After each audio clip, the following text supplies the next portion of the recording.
Hello and welcome. Today I am presenting a mini module called Embed in Culture, which is the 8th and final installment of the Leading Healthcare Improvement Curriculum, or LHI. Today we will discuss how to embed your change initiative in the hospital's culture, which often requires persistence and flexibility.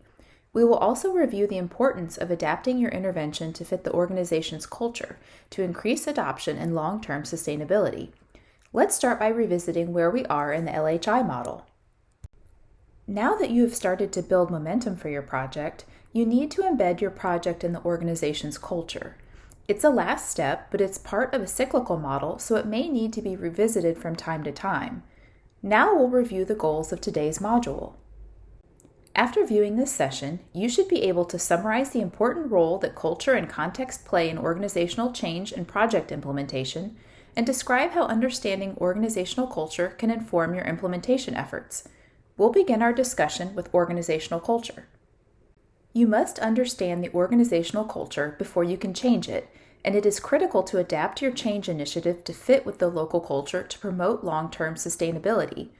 You may be concerned that you won't be able to lead organizational change given your current role or title, but understanding and attending to organizational culture will increase your likelihood of success as a QI leader.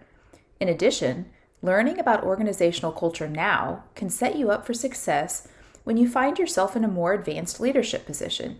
Let's take a closer look at how context can influence your projects. Think of your change project as a seed. The hospital or organizational culture is the surrounding soil. The larger context includes both the soil, or the organizational culture, and the outer context of environment, which includes political and regulatory factors, market and resources, sociocultural factors, and technology. Culture and context are critical to understanding how to practically implement your projects. Context can be further divided into inner and outer context. Context is the overarching environment that you are working within. It includes culture and setting and can be divided into both external and internal influences. Some of these factors may seem out of your control, especially the external influences, but it is important to recognize that they are present and understand how they may impact the adaptation of your change project. Available technology within healthcare is an example of how external influences can impact organizational culture. For example, if you were trying to implement increased screening for psychosocial needs in cancer survivors, increasing screening practices may be impacted by how easy the questions can be integrated into EMRs. You may not be able to control or change these external factors, but an understanding of how they impact the local context is important and helps you adapt your intervention more effectively. Organizational culture, which is an important part of the context, can be broken down into 3 components. Organizational culture is comprised of social order, norms of behavior, and shared values. You may initially find it difficult to precisely describe your organizational culture because much of it is unspoken and is invisible. Because of its invisibility, it is difficult to address and change directly. Understanding the different components of organizational culture can help you know where to target your change efforts. Norms of behavior are the ways that individuals in the group act. Norms are developed when the organization starts and are continually reinforced when new people join the group. This system rewards desired behaviors and punishes those actions which are not desired. Let's consider an example. Consider the culture in your organization. Are there standard working hours, or do most people have flexible working hours? Is there a culture of arriving early and staying late, or are expectations more relaxed? Understanding norms of behavior at your site can help you identify ways to maximize the fit between your project and the organizational culture. We'll talk about shared values next, which are the concerns and goals held by members of the organization. Shared values, although not always explicitly stated, can be inferred through interacting with group members. For example, someone joining an organizational culture that values and prioritizes patient care will likely get the general feeling that patients are valued and respected. This value may not always be stated directly, but an observer could infer this shared value by watching how quickly team members react when a patient has a need. This will vary based on leadership and local culture, but shared values tend to persist within a given setting, even if there is a turnover in staff. Finally, we'll explore social order as the 3rd component of organizational culture. Social order refers to how all the parts of an organization, including institutional rules and social relationships, fit together. It is dependent on the culture and varies based upon existing power hierarchies and policies, which can be both formal and informal. Social order ultimately shapes the attitudes of the organization. It is important to recognize that although culture is deeply ingrained and invisible in an organization, it can change, especially when faced with different opportunities or demands. Although great diversity exists within and between organizational cultures, there are some common styles or patterns found in cultures. Some cultures really value flexibility, while others value more stability and structure, and there are organizations that value interdependence versus independence.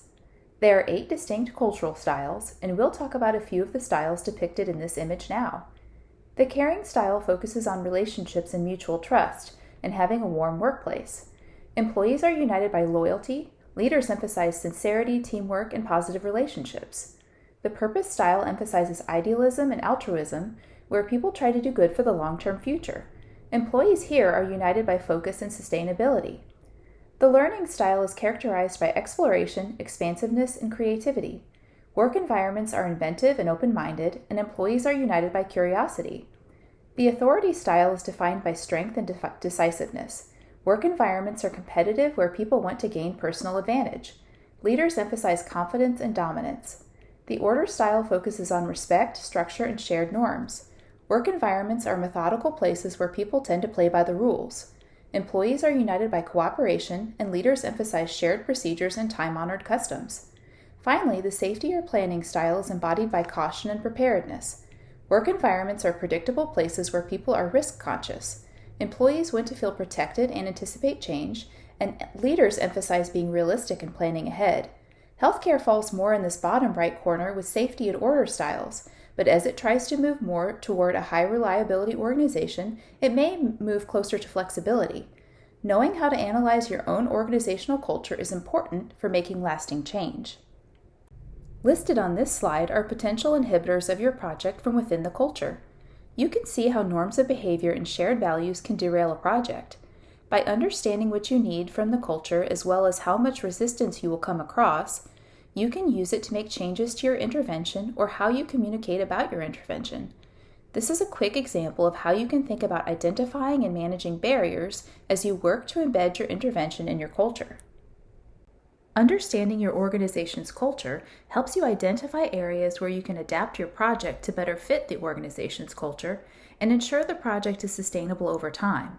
Implementation frameworks such as the Consolidated Framework for Implementation Research can help you think systematically about the different domains that may be adaptable for your organization.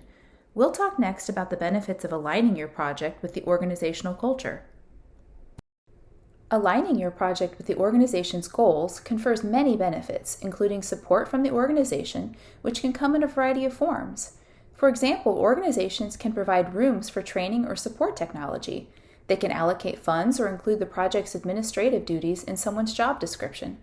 Organizations are more likely to buy into and support a project if it fits with their goals and culture. Today, we have discussed how to adapt and embed your projects into the culture to ensure long-term sustainability. We hope that you have found this helpful. Thank you for taking the time to watch this mini module, and we look forward to seeing you soon.